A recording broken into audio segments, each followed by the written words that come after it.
Halo, bersama saya Ihan Martoyo dari Program Studi Teknik Elektro UPH. Di dalam klip kali ini kita akan bicara tentang satu filsuf yang sangat besar namanya Hans-Georg Gadamer dari Jerman. Saya ditemani oleh Bapak Dr. Franky Budi Hadiman, pengajar Fakulti Liberal Arts di UPH. Selamat malam Pak Franky. Halo, selamat malam Anda semua. Saya juga ditemani oleh Bapak Chandrahan MTH, pengajar teologi di Teachers College UPH. Selamat malam Pak Chandra. Ya, selamat malam Pak Ihan, selamat malam Pak Budi, selamat malam para pendengar ya. Ya, kita mulai langsung dengan Gadamer nih Pak Franky.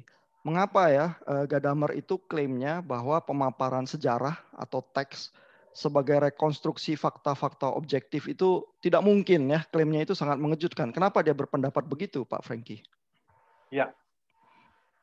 Ya tentu saja dalam arti ini ya, misalnya yang Anda maksud dengan fakta itu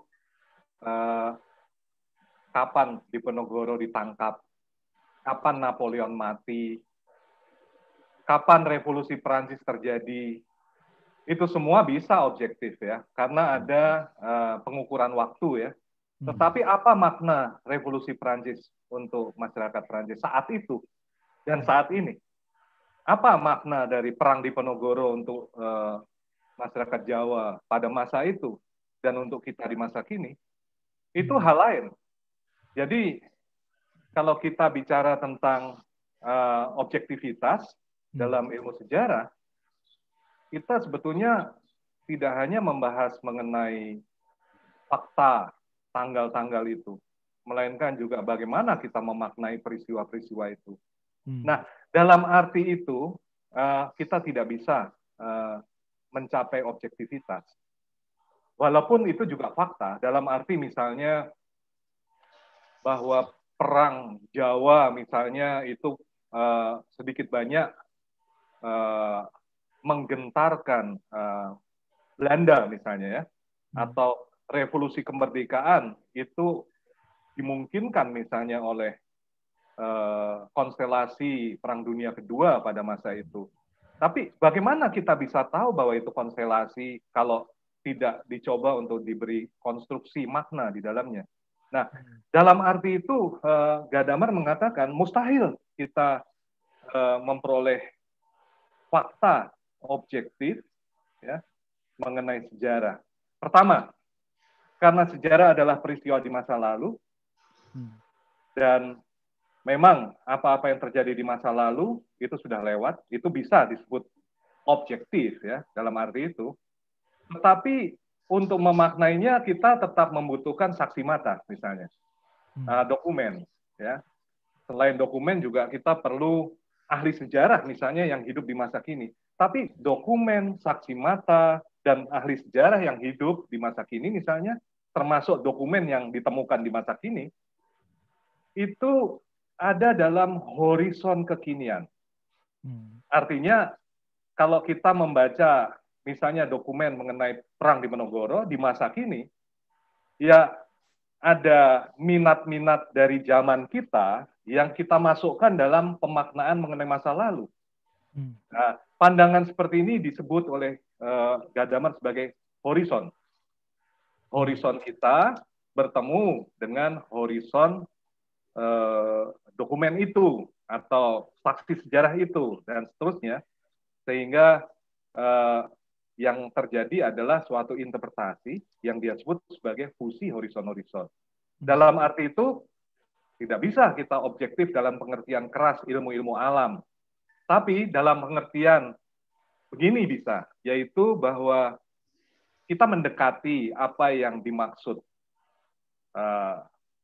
oleh orang-orang dan pelaku-pelaku di masa lalu dengan sebuah peristiwa, kita mendekatinya dengan horizon kita bisa, tapi mustahil untuk bersifat reproduktif, gitu. Mustahil. Sifatnya selalu kreatif, produktif dia bilang. Ya. Oke, nah ini menarik sekali nih. Jadi Pak Franky membedakan antara data begitu ya, tanggal-tanggal itu dan interpretasinya. Dan interpretasinya itu yang tidak mungkin hanya sekedar data-data objektif begitu ya. Ya. Karena kan kalaupun kita punya event kontemporer, katakanlah kasus Ahok atau kasus Donald Trump, tetap ada pemaknaan-pemaknaan yang berbeda walaupun kita belum terlalu jauh ya dilintasi waktu begitu ya. Betul sekali. Jadi, subjektivitas pemaknaan selalu terjadi begitu ya. Kalau kita memakai kata yang lebih tepat bukan subjektivitas, tapi intersubjektivitas. Mengapa? Karena horizon yang dimaksud oleh Gadamer itu adalah tradisi, dan tradisi itu sedikit banyak mempunyai kebandelannya gitu ya. Jadi tidak bisa cepat berubah, dan tradisi itu dibentuk bersama secara intersubjektif dalam pengertian ada kesepahaman timbal balik dari para pelaku tradisi. Nah, dalam arti itu jadi lebih tepat intersubjektif. Jadi rupanya memang kita tidak bisa keluar dari intersubjektivitas itu ya. Paling tidak Gadamer bilang begitu ya. Nah, saya ingin ke Pak Candrahan nih. Jadi implikasinya apa ya Pak ya kalau kita melakukan interpretasi di area teologi, misalnya di dalam pembacaan Alkitab kita, kalau Gadamer itu benar? Ya, ini kalau bicara implikasi teologi ya, memang ini sangat menurut saya cukup kontroversi ya dari si Gadamer ini ya, karena begini, di dalam saya memposisikan diri sebagai kaum Injili Tulen ya, misalnya ya, sebagai kaum Injili Tulen, maka kita meyakini, apalagi kalau ada statement misalnya Alkitab itu tidak mungkin salah, inerrant sama inerrant sama infallible, jadi nggak mungkin salah dalam tujuan, bahkan dalam bahasanya nggak mungkin salah. Nah, tentu paham si Gadamer ini menjadi sebuah kejutan yang sangat tanda kutip ya, atau tidak mau kejutan, mungkin tantangan yang terlalu berat ya, karena saya kasih contoh misalnya ya, kalau misalnya teks Paulus oke lah ya, kita tahu jelas bahwa memang itu ada. Nah, teks Perjanjian Lama misalnya kisah-kisah penciptaan ya, Musa semua itu kan tidak dalam pengertian bahwa ini ditujukan pada jemaat, ditujukan kepada orang Israel yang sebetulnya misalnya ya, pada waktu Musa menuliskan kitab Kejadian itu kan kepada orang Israel dia bawa keluar. Sementara peristiwa itu sendiri kan sebenarnya Musa juga menuliskan dari pertama kali kejadian penciptaan langit dan bumi. Dan itu sendiri kan menurut saya kan menjadi sebuah persoalan besar ya. Tetapi di kalangan Injili yakin bahwa itu bisa ditemukan ya, atau masih mungkin ya menemukan bahwa sebetulnya maunya Musa itu apa sih gitu. Musa tulis itu dia mau katakan apa sih, seolah-olah itu bukan seolah-olah, kita yakin itu masih bisa didapatkan. Kalau tidak maka tidak mungkin kita sebut di dunia teologi ya, kita akan tidak bisa mendapatkan exegetical meaning. Jadi seolah-olah teks itu sendiri, dari teks itu sendiri kita dari keyakinan bahwa teks itu sendiri bisa membawa kita kepada apa sih maksudnya Musa menuliskan ini. Nah, ini tentu akan merusak, tanda kutip ya, merusak dan menantang kaum Injil untuk berpikir, betul nggak yang kamu bilang original meaning ini memang bisa didapat ya di dalam konteks zaman sekarang. Ya, terutama juga misalnya maksud Paulus terhadap jemaat misalnya di Korintus kah, di Efesus kah, betul nggak kamu bisa menemukan bahwa memang inilah maksudnya Paulus. This is the meaning of Paul when he wrote his epistle misalnya. Inilah memang maksudnya Paulus waktu dia menuliskan artikel.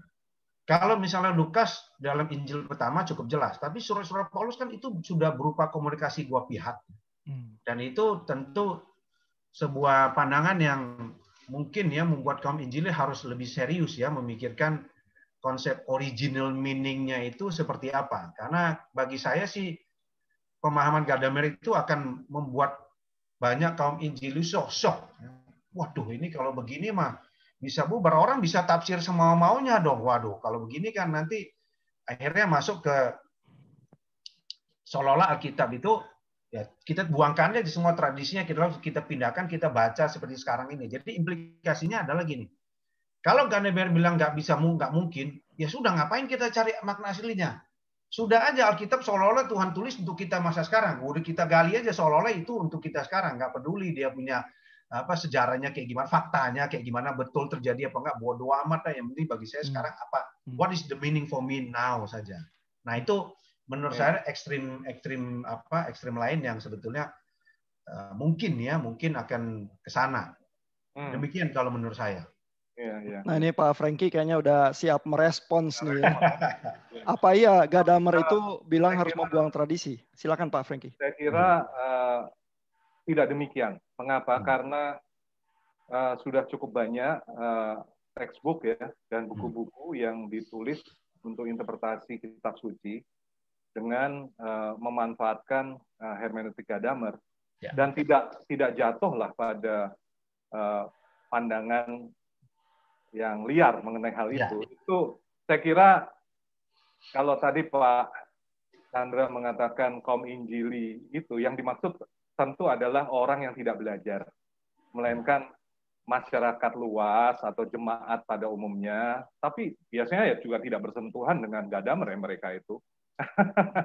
Jadi artinya saya hanya ingin mengatakan begini, dengan adanya Gadamer dan hermeneutik, itu terjadi perubahan yang cukup besar juga dalam pembaharuan cara membaca kitab suci. Sehingga misalnya sekarang ya dalam perkembangan eksegese, itu cukup jelas bahwa semakin dilihat bahwa kitab suci juga berkembang lewat tradisi-tradisi, berkembang juga lewat ruang dan waktu dan kebudayaan. Nah, wahyu itu juga muncul atau wahyu harus dipahami dalam konteks semacam itu. Nah, dulu sebelum ada hermeneutik ya, di gereja Katolik juga masih berpendapat bahwa yang ada dalam kitab suci itu harus ditulis dimengerti apa adanya. Tapi dengan adanya hermeneutik, lalu mulai ada pemahaman-pemahaman baru mengenai kitab suci. Jadi Gadamer ini tidak akan membawa ke, sebut saja ada istilah namanya relativisme kebenaran. Tidak. Mengapa? Karena tradisi itu juga sesuatu yang kurang lebih stabil dan bersifat intersubjektif, sehingga tidak bisa ditafsirkan sembarangan gitu. Kita untuk memahami apa yang ada dalam kitab suci perlu mengenal betul-betul tradisinya seperti apa, makna yang terjadi di masa lalu seperti apa. Maka studi kitab suci itu kan juga luar biasa canggih ya, berat gitu. Betul. Nah, saya mau balik lagi ke Pak Chandra nih ya. Tadi kan komentar pertamanya tampaknya agak ini ya, bisa terkesan mengancam ya Gadamer terhadap pemikiran Injili pada umumnya begitu ya. Tapi jangan-jangan Paulus malah setuju nggak sama Gadamer, karena Paulus waktu baca Perjanjian Lama seringnya itu mengejutkan begitu ya. Seringnya dia misalnya di Perjanjian Lama ada cerita Musa turun dari gunung ya dengan mukanya yang bercahaya terus ditutupi cahaya. Itu ditulis kalau di Perjanjian Lama teks aslinya hanya bilang bahwa karena orang-orang takut. Ya, Musa habis ketemu Tuhan wajahnya bercahaya. Tiba-tiba di 2 Korintus Paulus itu bilang, nah Musa itu sebenarnya menutupi wajahnya itu karena cahayanya memudar. Ya, karena pelayanan Musa itu sedang memudar, melainkan kalau pelayanan Kristus itu cahayanya terus terang begitu ya. Sehingga Kristus itu the new Moses yang di dalam perjanjian yang baru itu berbeda ya dengan apa yang dilakukan oleh Musa di perjanjian yang lama. Nah, pembacaan semacam itu di dalam rabbinic tradition itu nggak apa-apa, tapi di teks aslinya nggak ada, ya, sehingga mahasiswa saya kalau di kelas perjanjian baru di STT selalu kaget, kok bisa ya Paulus bacanya seperti itu, tidak sesuai teksnya gitu misalnya. Ya, jadi sebenarnya mungkin kita memang dipengaruhi banyak arus tradisi ya di dalam pembacaan-pembacaan kita. Bahkan orang Injili yang merasa bahwa ineransi itu penting, infallibility itu penting, itu dipengaruhi tradisi Chicago Statement ya, yang cukup modern sebenarnya ya, yang dituliskan oleh J.I. Packer dan lain sebagainya. Kalau ditunjukkan kepada Paulus, Chicago Statement, Paulus kaget kali ya, apa ini? Kok bisa begitu ya? Kok kalian bisa memahami begitu ya? Alkitab nggak pernah ya mengklaim hal-hal yang diklaim di Chicago Statement itu terhadap Alkitab sendiri gitu misalnya. Ya. Nah, jadi gimana Pak Chandra? Apa Gadamer tidak ada ya setitik kebenarannya yang mungkin disetujui oleh Paulus? Kalau kita perhatikan Gadamer dengan baik ya, sebetulnya Gadamer itu waktu dia mendefine ya, hermeneutik itu apa dia juga define ya. Dia bilang hermeneutik itu the art of listening. Jadi lebih kepada seni untuk dengar. Bukan seni untuk misalnya mengeluarkan makna asli yang sebetulnya nggak mungkin kita bisa dapatkan. Ya, seperti misalnya, saya contoh Musa dan orang Israel karena itu paling tua. Ya. Mencoba menggali apa maksud Musa sebagai satu-satunya kebenaran mutlak yang akan kita pertahankan seumur itu nggak mungkin. Dan kalau kita lihat Gadamer itu ya betul seperti Pak Budi ya, dia juga mempunyai kerangka-kerangka yang membuat itu tidak boleh orang tafsir sembarangan. Hermeneutik itu nggak bisa tafsir sembarangan. Jadi harus juga ada memperhatikan empati kita terhadap semua hal itu, dan itu memang real. Yang jadi masalah adalah seperti Pak Franky juga bilang ya, bahwa itu berlaku untuk kaum Injil yang awam ini, itu yang tidak mengerti Gadamer dengan baik ya. Terus comot loh, Gadamer bilang itu kan kita nggak bisa objektif. Nah, tanpa melihat the whole story langsung pindahkan ke sana, langsung seolah-olah bisa menafsir Alkitab karena tidak objektif. Jadi saya boleh dong, saya punya pengesahan meskipun Gadamer nggak pernah ngomong itu. Nah, kalau kita lihat Gadamer, sebetulnya Gadamer itu waktu saya studi di Amerika itu adalah sebuah buku wajib bagi semua kelas hermeneutik sebetulnya ya, bahkan tidak hanya di sekolah seminari tertentu aja. Jadi termasuk salah satu bapak hermeneutik modern untuk kaum agama Kristen ya. Jadi kita wajib membaca, wajib pelajari. Dan memang betul ya bahwa kalau kita bicara Gadamer ya, Paulus menafsir sampai begitu kan sebenarnya pengaruh dari misalnya tulisan rabbinik. Dan perhatikan bahwa para rasul yang saksi mata Tuhan Yesus 3,5 tahun itu tidak pernah mengklaim bahwa tulisan Paulus sesat. Dengan tafsiran seperti itu, padahal tulisan Paulus kemungkinan itu lebih awal daripada misalnya surat Petrus. Kemungkinan bahkan lebih awal daripada surat Petrus. Dan mungkin bahkan lebih awal daripada Injil Markus. Dan mereka tidak pernah, bahkan atau Lukas sekalipun ya, dan itu tidak pernah mengklaim bahwa tulisan Paulus itu salah. Itu harus diluruskan kembali kepada original meaning. Tidak pernah Alkitab itu membicara, Alkitab itu justru membuka ya, seperti Pak Franky tadi bilang, membuka kemungkinan sebetulnya kita itu dipengaruhi horizonnya kita masing-masing.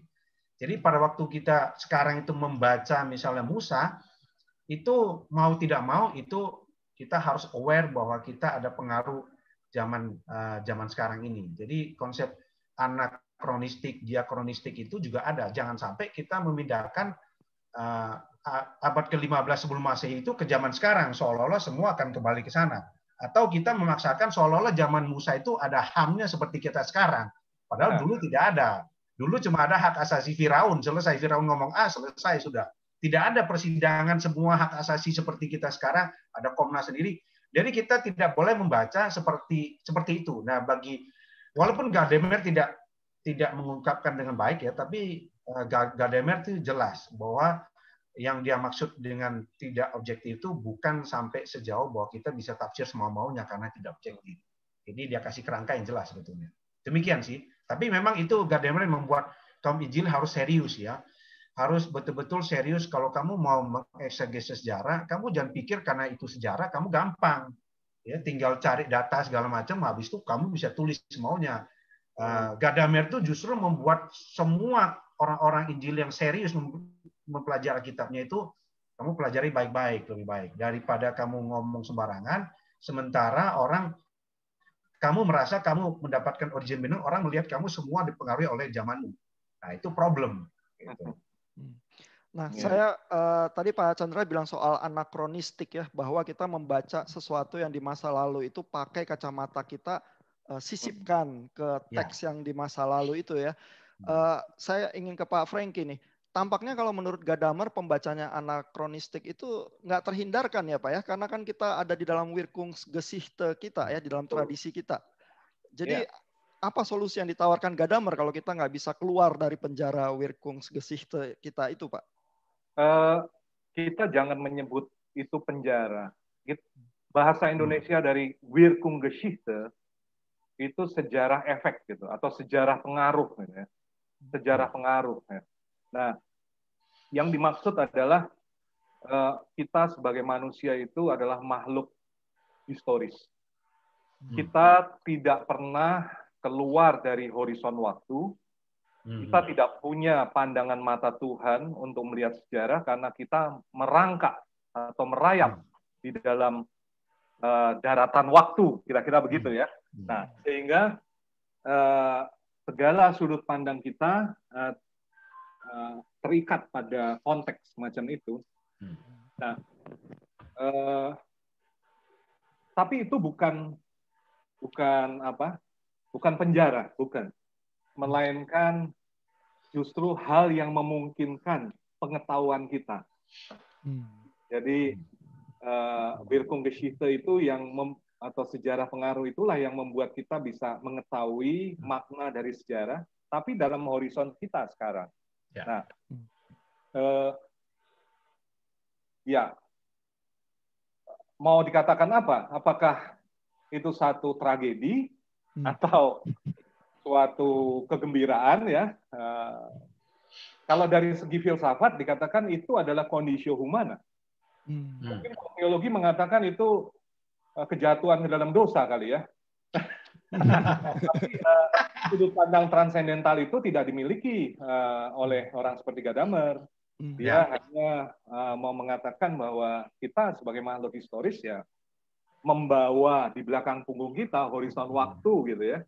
Nah, dalam arti itu, nah itulah yang memungkinkan kita untuk memaknai peristiwa-peristiwa. Nah, kalau tidak ada horizon waktu itu kosong, itu seperti orang yang matanya -8 katakan demikian, tidak memakai kacamata, lalu peristiwa-peristiwa tidak kelihatan bentuknya gitu. Jadi Wirkungsgeschichte menolong kita untuk melihat peristiwa-peristiwa dalam bentuk dan makna tertentu seperti itu, Pak Ihan. Oke, terima kasih. Ini menarik sekali nih. Jadi Wirkungsgeschichte mungkin pakai istilah kejatuhan ke dalam dosa, tapi yang pasti bukan penjara, mungkin keniscayaan, dan itulah yang memungkinkan kita melakukan interpretasi sejarah sebenarnya, begitu ya? Oke, kita akan lebih jauh tentang Wirkungsgeschichte di klip yang berikutnya.